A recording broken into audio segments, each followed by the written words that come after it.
ஜாடிக்கேத்த மூடின்னு சொல்லுவாங்கல்ல, அது மாதிரி தான். பொங்கல் கூட விதவிதமா சட்னி, சாம்பார் வச்சுன்னு சாப்பிட்டாலும், அந்த கத்திரிக்காய் கொத்து இருக்கு பாருங்க, நெய் பொங்கலு, கத்திரிக்காய் கொத்து. அதனோட பேர விஜய், திரிஷா மாரி அடிப்பொலியா இருக்கும். சுவையா கத்திரிக்காய் கொத்து எப்படி செய்யுதுன்னு பார்க்கலாமா? அலசி ஊற வச்ச 100 கிராம் சிறுபருப்பு, ஒரு பெரிய சைஸ் வெங்காயம், ஒரு பெரிய சைஸ் தக்காளி, 4 பச்சை மிளகாய், 1/2 ஸ்பூன் மஞ்சத்தூள், சின்ன துண்டு பெருங்காயம், 3/4 ஸ்பூனு குழம்பு மிளகாத்தூள், 1/4 கிலோ பொடியா நறுக்குன கத்திரிக்காய், தேவையான அளவு தண்ணி ஊத்தி 2 விசிலுக்கு வேக வச்சுட்டு கரண்டியாலேயே லேசா மசிச்சு ஓரமா எடுத்து வச்சிருங்க.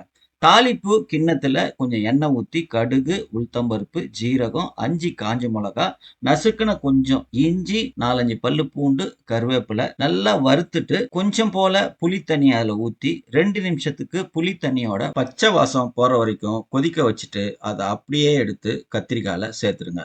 இப்ப தேவையான அளவு தண்ணி ஊத்தி இந்த கொச்சுக்கு தேவையான உப்பும் சேர்த்துருங்க. 5 நிமிஷம் கொதிக்க வச்சு பொடியா நறுக்குன கொத்தமல்லி தழைய போட்டு இறக்குனீங்கன்னா, பொங்கலுக்கு மேட்சான கத்திரிக்காய் கொச்சு ரெடி. செஞ்சு பாருங்க, சாப்பிட்டு பாருங்க. சந்தோஷமா இருங்க.